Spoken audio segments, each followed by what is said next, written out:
ابراہیم سے بڑا توحید والا کون ہو سکتا ہے؟ ابراہیم اپنے مشرک باپ کو توحید کی دعوت دیتے ہیں. ذرا انداز دیکھیے، قرآن کا 16واں پارہ کھولیے.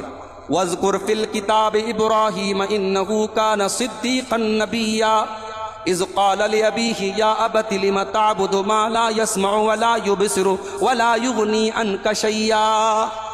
ابراہیم کہتے ہیں ابا جان آپ کیوں ایسی چیزوں کی عبادت کرتے ہیں جو دیکھ نہیں سکتی، جو سن نہیں سکتی، جو نفع نقصان نہیں پہنچا سکتی؟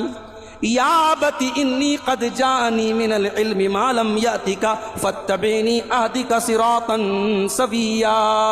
اے ابا جان میرے پاس وہ علم آیا ہے جو آپ کے پاس نہیں ہے، آپ میری پیروی کیجئے، میں آپ کو سیدھے راستے پہ لے کے چلوں گا. یا ابت لا تعبد الشیطان ان الشیطان کان للرحمن عصیا. اے ابا جان شیطان کی عبادت نہ کیجئے، شیطان رحمان کا نافرمان ہے. یا ابت انی اخاف ان یمسک عذاب من الرحمن فتکون للشیطان ولیا. اے ابا جان مجھے ڈر ہے کہیں آپ اللہ کے عذاب میں نہ پڑ جائیں، شیطان کے ساتھ کہیں آپ بھی جہنم میں نہ چلے جائیں.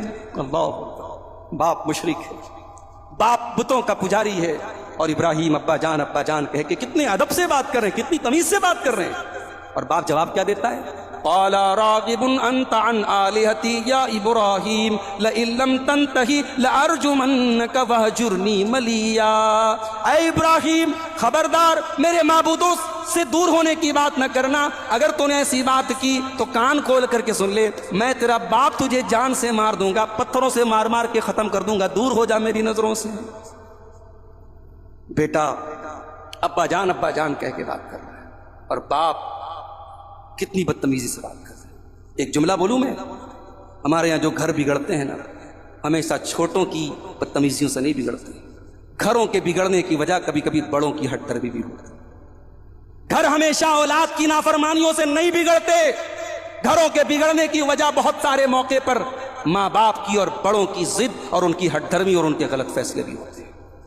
ضروری نہیں ہے کہ باپ اور ماں کا مقام اور مرتبہ بڑا ہے تو ان کے فیصلے بھی ہمیشہ صحیح ہوں اور ان کی باتیں بھی ہمیشہ صحیح ہوں. یہ الگ بات ہے کہ باپ اگر غلط ہے تب بھی اولاد کو بدتمیزی کی اجازت نہیں ہے. یا ابراہیم کتنے ادب سے بات کر رہے ہیں اور باپ جان سے مارنے کی بات کر رہا ہے. ابراہیم ہمیں سبق دے رہے ہیں کہ توحید اخلاق کا نام ہے، توحید اپنی زبان کو سنوارنے کا نام ہے، توحید اپنے آپ کو تہذیب اور شائستگی سے جوڑنے کا نام ہے. توحید صرف زبان سے اقرار کرنے کا نام نہیں ہے. باپ نے جان سے مارنے کی بات کی. ابراہیم کہتے ہیں قال سلام علیک ساستغفر لک ربی انہ کان بی حفیا. اے ابا جان میں آپ کے لیے اللہ سے دعا کروں گا، میں آپ کو سلام کر کے جا رہا ہوں. آپ تو مجھے جان سے مارنے کی بات کر رہے ہیں، لیکن میں آپ کی سلامتی کی دعائیں کروں گا اور میں آپ سے اللہ کی مغفرت کی دعا کروں گا. حالانکہ اللہ نے بعد میں منع کر دیا کہ مشرک باپ کے لیے مغفرت کی دعا نہیں کر سکتے. اللہ کے ہاں مشرک کے لیے کوئی ہمدردی نہیں، مشرک کے لیے مغفرت کی دعا کرنے کی اجازت نہیں. تو ابراہیم کی زندگی سے ایک سبق ہمیں بھی ملا. ابراہیم کی زندگی سے ایک سبق اور بھی ملا. ابراہیم کو اپنی آنے والی نسلوں کی بھی فکر تھی.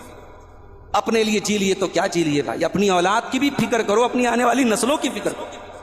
اللہ نے ابراہیم سے فرمایا انی جاعلک للناس اماما. اے ابراہیم ہم تمہیں لوگوں کا امام بنانے والے ہیں. قال ومن ذریتی. ابراہیم نے کہا اے اللہ میری اولاد کا کیا ہوگا، میری آنے والی نسلوں کا کیا ہوگا؟ اللہ نے فرمایا قال لا ینال عہد الظالمین. اے ابراہیم تیری اولاد میں جو نیک ہوگی، جو اچھی ہوگی، اسے تو ہم تیرا پیروکار بنائیں گے، اسے بھی ہم امام بنائیں گے. لیکن جو ظالم ہوں گے تو اے ابراہیم کان کھول کر کے سن لے، ہمارا وعدہ ظالموں کے لیے نہیں ہے. کوئی اپنی برادری پر ناز نہ کرے، کوئی اپنے باپ کے نام پر ناز نہ کرے. پیدرم سلطان بود، میرا باپ تو بہت بڑا بادشاہ تھا. اللہ کے یہاں آپ کا حسب و نسب نہیں دیکھا جائے گا، اللہ کے یہاں آپ کی برادری نہیں دیکھی جائے گی. آپ کس کے بیٹے ہیں، کس کے پوتے ہیں، کس برادری کے ہیں، کس خاندان کے، نہیں. اللہ کے یہ میٹر نہیں کرتا. اللہ کے آپ کا عمل، آپ کا عقیدہ، آپ کا کردار میٹر کرتا ہے. ابراہیم کو اپنی اولاد کی فکر ہے.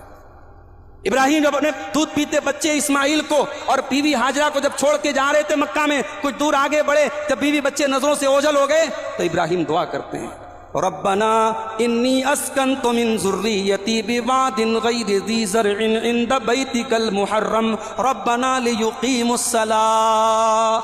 اے اللہ اس وادی غیر ذی زرع میں، اس بے آب و گیا سرزمین میں اے اللہ اپنے بیوی بچوں کو چھوڑ کے جا رہا ہوں، ربنا لیقیموا الصلاۃ، اے اللہ تو توفیق دینا میری اولاد یہاں پہ نماز قائم کرے۔